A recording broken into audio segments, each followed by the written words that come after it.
پھر اسی طریقے سے ہمارے پاس ہے مالی استطاعت، یعنی کہ انسان کے پاس مال ہو جو اس کی ضرورت سے زیادہ ہو اور وہ اس مال سے حج کرے جس میں وہ اس کے آنے جانے اور وہاں رہنے کے اخراجات برداشت کر سکے، تو اسے کہتے ہیں مالی استطاعت۔ آٹھویں اور سب سے آخری جو شرط ہے وہ ہے وقت۔ ایسا نہیں ہے کہ آپ کسی بھی وقت میں جا کر بیت اللہ کا طواف کر لیں گے اور آپ کا حج ادا ہو جائے گا، وہ عمرہ کہلائے گا، نفلی عمرہ کہلائے گا، نفلی طواف کہلائے گا، لیکن حج آپ ذی الحج کے ماہ میں ہی کر سکتے ہیں۔ اب ذی الحج کے اندر موجودہ، تو یہ تو ہم نے حج کی خصوصیات جو ہیں ان کے اوپر ہم نے غور فرما لیا، لیکن اب میں آپ کو کچھ چیزیں ایسی بتانا چاہ رہی ہوں کہ جو ذی الحج میں ہوئی ہیں اور ذی الحج سے ان کا تعلق ہے، تو میں یہ جو معاملات ہیں یا یہ جو واقعات ہیں ان پہ بھی تھوڑی سی روشنی ڈالنے کی کوشش کرتی ہوں کہ ذی الحج میں ہونے والے کچھ اور واقعات بھی پیش خدمت ہیں۔ سب سے پہلا اور بہت بہترین اور انتہائی خوبصورت جو ایونٹ ہے یا جو موقع ہے جس کی وضاحت کی گئی ہے بہت سی کتابوں میں، وہ یہ کہ ماہ ذی الحجہ کی پہلی تاریخ، یعنی کہ آج کی تاریخ، پہلی تاریخ ہے آج ذی الحج کی، پہلی تاریخ میں حضرت فاطمہ الزہرا کا نکاح حضرت علی کرم اللہ وجہہ سے ہوا تھا۔ یہ ایک بہت خوبصورت ایک، آپ اس کو کہہ سکتے ہیں موقع ہوگا، یقیناً اگر ہم اس کو ایزیوم کر سکتے تو یہ انتہائی خوشی کا مقام ہوگا رسول اللہ صلی اللہ علیہ وآلہ وسلم اور حضرت علی کرم اللہ وجہہ کے ساتھ ساتھ حضرت فاطمہ الزہرا کے لیے بھی۔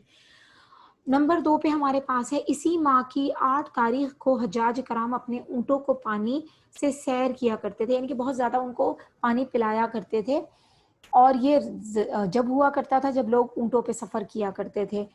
تو اور حضرت ابراہیم علیہ السلام کو بھی اسی دن اپنے بیٹے کو ذبح کرنے کا خواب نظر آیا تھا، جس میں وہ سوچ میں پڑ گئے تھے کہ یہ اللہ کی طرف سے ہے یا شیطان کی طرف سے، تو اس کو تراویح یا ترویح بھی کہا جاتا ہے اس دن کو۔ پھر اسی کے بعد ہے اس کا جو تیسرے نمبر پہ ہے، اس ماہ کی 9 تاریخ کو یوم عرفہ کہا جاتا ہے، کیونکہ سیدنا حضرت ابراہیم علیہ السلام نے جب 9 تاریخ کو کی رات کو دوبارہ اپنے بیٹے کو ذبح کرنے کا خواب دیکھا تو پہچان لیا کہ یہ اللہ کی طرف سے اشارہ ہے، اور اسی دن حج کا فریضہ لوگ انجام دیتے ہیں۔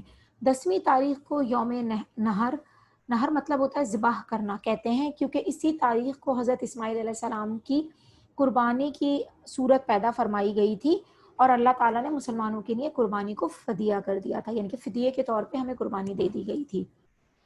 اسی ماہ کی 11، 12 اور 13 تاریخ کو ایام تشریق کہا جاتا ہے۔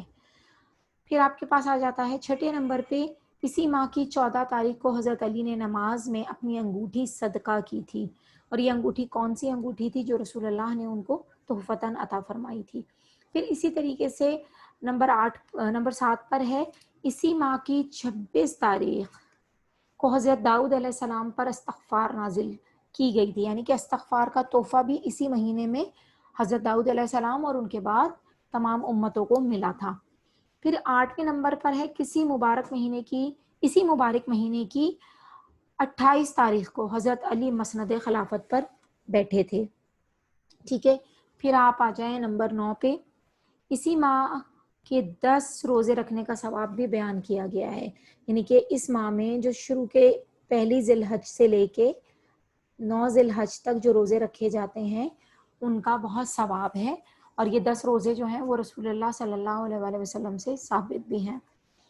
پھر عید الاضحیٰ کا تعلق تاریخ اسلام کے ایک نہایت درخشاں باب سے ہے۔ اب جس بارے میں بات کروں گی تو اس کو ہم اپنی عمومی لائف سے ریلیٹ کریں گے، آپ فوراً اس کو اپنی موجودہ زندگی سے جوڑتے جائیے گا۔ تو آپ یہ دیکھ سکتے ہیں کہ ایک عمومی لائف کے بارے میں بیان فرمایا جا رہا ہے۔ عام طور پر لوگ اسے صرف سنت ابراہیمی کی یادگار کے طور پر مناتے ہیں اور اس کی اصل روح سے لاپرواہ ہو جاتے ہیں۔ دراصل یہ قربانی کا جذبہ ہمیں حضرت ابراہیم علیہ السلام کے اسوہ حسنہ کے بارے میں بتاتا ہے، اس بارے میں بتاتا ہے کہ حضرت ابراہیم علیہ السلام کس قدر اللہ تعالیٰ کی بات ماننے والوں میں سے تھے، اور اگر اسوہ حسنہ کی بات اور توحید کی بات کی جائے اور احکامات کو اور فرمانبرداری کو ماننے کی بات کی جائے تو بے شک حضرت ابراہیم علیہ السلام کا بہت بلند مقام ہے۔ اسی طریقے سے اگر فرمانبرداری اور اللہ کے احکامات پہ والدین یا والد کی فرمانبرداری کی بات کی جائے تو حضرت اسماعیل علیہ السلام جیسی اولاد کی مثال نہیں ملتی۔ پھر اس کے اندر آپ کو میں تھوڑی سی اور چیزیں بتاتی ہوں. اس حضرت اسماعیل علیہ السلام نے حضرت ابراہیم علیہ السلام کے حکم پر سر تسلیم خم کیا، اور حضرت ابراہیم علیہ السلام نے اللہ تعالیٰ کے حکم پر اپنا بیٹا پیش کر دیا. یہ دو مثالی باپ بیٹے کی کہانی ہے جنہوں نے دنیا کو یہ بتا دیا کہ اللہ کے حکم کے لیے اپنی جان سے پیاری اولاد اور یہاں تک کہ اپنی جان دونوں دی جا سکتی ہیں. اب ہم اس کی تھوڑی تفصیل کی طرف چلتے ہیں کہ اس کا مقصد کیا تھا، اور حضرت ابراہیم علیہ السلام اور حضرت اسماعیل علیہ السلام کے رشتے پہ تھوڑی سی روشنی ڈالتے ہیں. حضرت اسماعیل علیہ السلام حضرت ابراہیم علیہ السلام کی سند رسیدگی کی اولاد تھے. والدہ کا نام حضرت ہاجرہ تھا. جب بچے تھے تو حضرت ابراہیم علیہ السلام نے اللہ کے حکم سے ان کو اور ان کی والدہ کو بنجر اور ویران علاقے میں چھوڑ دیا، جو اب مکہ معظمہ کے نام سے پہچانا جاتا ہے، اور جہاں تحفتاً حضرت اسماعیل علیہ السلام کی ایڑیاں رگڑنے سے ہمیں زمزم ملا ہے، اور یہ اللہ کی طرف سے ہمارے لیے انتہائی بڑی نعمت ہے. پھر جب وہ یہ کشمکش اور یہ آزمائش ختم ہوئی اور حضرت ابراہیم علیہ السلام حضرت اسماعیل علیہ السلام کو واپس اپنے پاس لے آئے، تو ایک دن خواب میں کیا دیکھتے ہیں کہ حضرت ابراہیم علیہ السلام کو حکم ہوتا ہے کہ وہ حضرت اسماعیل علیہ السلام کو ذبح کر دیں.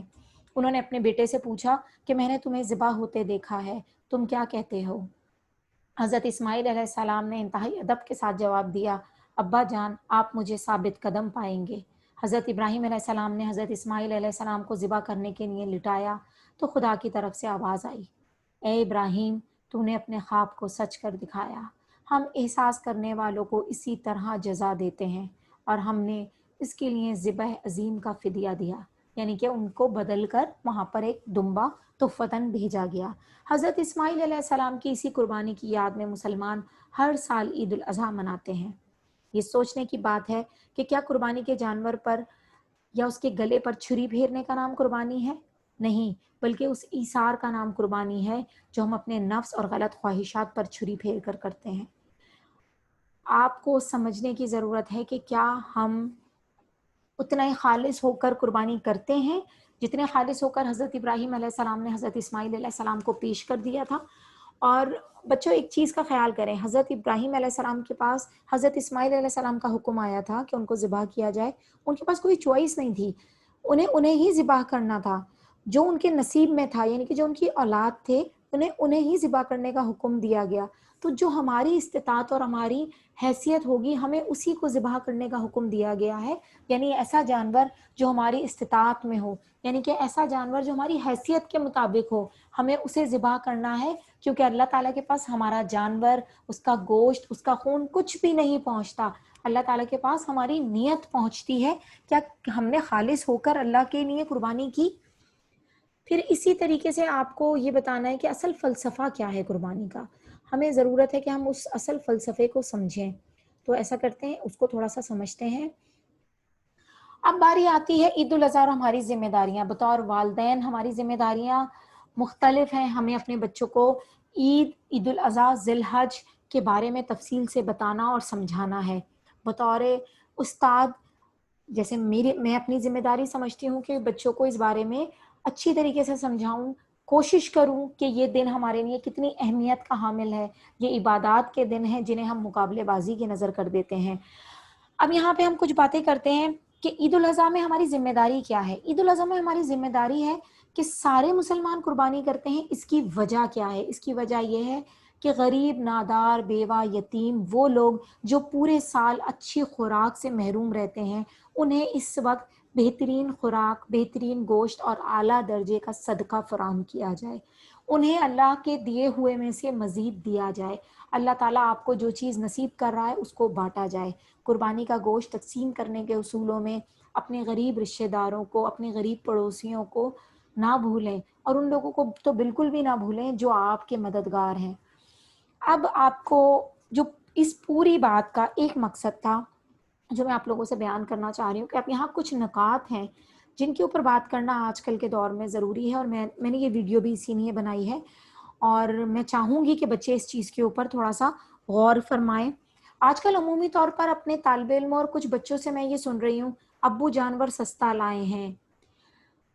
آپ کو کیا پتا ہے کہ انہوں نے اس جانور کے لیے یہ پیسے کتنی مشکلوں سے اکٹھے کیے ہوں گے، اور ویسے تو میں ٹھیک ہے پچھلے سالوں کی بات نہیں کر رہی، لیکن اس سال کی سچویشن میں آپ کو پتہ ہے کووڈ-19 ہے، ہمارے پاس ایک پینڈیمک سچویشن ہے، اس وقت ہماری سورسز بہت زیادہ کم ہوئی ہوئی ہیں، ہم اس طریقے سے نہیں کما پا رہے جس طرح ہر سال ہم کمایا کرتے تھے، یا ہر سال ہمارے معاوضے ملے کر. بہت سے لوگ بے روزگار ہیں. تو ضروری ہے کہ ماں باپ کا دل بڑھایا جائے. انہوں نے انتہائی محنت کے ساتھ یہ پیسے جمع کر کے جب وہ جانور لے کر آئے ہوں گے اور بیٹے نے یا بیٹی نے کہہ دیا کہ مجھے یہ جانور پسند نہیں ہے، یا میرے دوست کے پاس بہت خوبصورت جانور ہے، یا میرے جانور کا رنگ اچھا نہیں ہے، یا ہم کیا اس سال صرف ایک بکرا کریں گے، مجھے منڈی لے کر جائیں، مجھے اپنی پسند کا جانور لینا ہے، میرے سارے دوست باہر جمع ہیں، مجھے بھی وہاں جانا ہے. تھوڑا سا ان باتوں پہ غور کریں. کیا آپ کے دوست کے پاس اگر خوبصورت جانور ہے تو وہ آپ کی نیت کو بدل سکتا ہے؟ کیا آپ کے والد کی قربانی رائیگاں جا سکتی ہے کسی اور کے پاس خوبصورت اور مہنگا جانور ہونے سے؟ یا اگر آپ کو اپنے جانور کا رنگ پسند نہیں تو حضرت ابراہیم علیہ السلام کے پاس تو رنگ، نسل اور کسی چیز کی چوائس نہیں تھی، انہیں جو میسر تھا ان سے وہی مانگا گیا. کیا اس سال ہم ایک بکرا کریں گے تو ہماری نیت میں کوئی پرابلم آ جائے گا، کوئی مسئلہ ہو جائے گا؟ ہم اس کے مطابق اپنے آپ کو کیوں نہیں ڈھال لیتے کہ جو ہمارے حالات ہیں اس وقت، ہمیں جس چیز کی اجازت ہمارا بجٹ دے رہا ہے یا ہماری جیب جس چیز کی اجازت دے رہی ہے، ہماری استطاعت جتنی ہے، تو ہم وہی کریں. پھر منڈی جانا ضروری نہیں ہے. یہ کسی دینی منسک میں آپ کو نہیں ملا ہوگا، کسی مسلک میں یہ نہیں کہا گیا کہ جانور منڈی سے جا کے خریدنا بچوں کے لیے یا لڑکوں کے لیے ضروری ہے. اگر کوئی ایک شخص جا کر منڈی سے جانور لے آتا ہے اور آپ جانور کے آنے کے بعد اس کی خدمت کر لیتے ہیں اور اس کی نمائش نہیں کرتے، اور دوسرے کمزور جانور والے بچوں کو اپنا جانور دکھا دکھا کے جلانے کی کوشش نہیں کرتے، تو یقین کریں آپ کی قربانی افضل ترین قربانی ہوگی اور یقیناً بہترین طریقے سے قبول کی جائے گی. اچھا، اب جو سب سے بڑی بات آ رہی ہے وہ یہ آ رہی ہے کہ جانور کے پاس لوگ جمع ہیں تو ہمیں جمع ہونا ہے. سب سے پہلی بات یہ سمجھ لیں کہ جانور کی ایک سائیکی ہے، وہ زیادہ لوگوں سے خوش نہیں ہوتے، انہیں سکون چاہیے، انہیں سکون مہیا کریں. اور اس وقت جب ہم ملنا جلنا اور ہر چیز چھوڑے ہوئے ہیں تو اپنی ذمہ داری کو سمجھیں کہ اگر آپ نیچے جائیں گے تو ہو سکتا ہے اللہ نہ کرے کوئی کورونا کا ایسا پیشنٹ جس کے پاس کسی قسم کا کوئی سمٹم نہ ہو، وہ آپ میں کورونا کو منتقل کر دے، اور آپ جب گھر میں آئیں تو آپ کے بزرگ دادا دادی یا والدین میں سے کوئی اس کا شکار ہو جائے. تو پھر کیا یہ عید آپ کے لیے اتنی ہی پر مسرت ہوگی جتنی آپ اسے منانا چاہتے ہیں؟ تو تھوڑا سا ان باتوں پہ خیال کریں. والدین سے میری گزارش ہے کہ بچوں کو احسن طریقے سے سمجھائیں کہ اس وقت جانوروں کے پاس جانے سے، بہت زیادہ ٹائم ان کے پاس بیٹھنے سے، دوستوں سے ملنے جلنے سے، رشتہ داروں کے اکٹھے ہونے سے اور ایک دوسرے کی نمود و نمائش کرنے سے پرہیز کریں. یہ ایک مذہبی فریضہ ہے، اسے مذہبی طریقے سے ادا کریں، اور یہ بات کو سمجھیں کہ اللہ تعالیٰ نے ہمارے اوپر یہ جو کرونا وائرس اور اس قسم کے جو عذاب ہیں یہ اسی لیے شاید آئے ہیں کہ ہم اپنی حدود کو پھلانگ چکے تھے، ہم اس سے باہر نکل چکے تھے. خدا را اپنے فرائض کو، اپنے حقوق کو پہچانیں. آپ دوسرے لوگوں کے لیے بھی کسی قسم کا کیریئر بن سکتے ہیں، آپ بیماری کو ایک جگہ سے دوسری جگہ لے جا سکتے ہیں. امید کرتی ہوں بچوں میری بات آپ کو سمجھ آئی ہوگی. اگر کسی کی دل آزاری ہوئی ہے تو میں اس کے لیے معذرت خواہ ہوں. انشاءاللہ پھر نئے ٹاپک کے ساتھ جلد ہی بات ہوگی. جزاک اللہ خیر، اپنا خیال رکھیے گا. اللہ حافظ.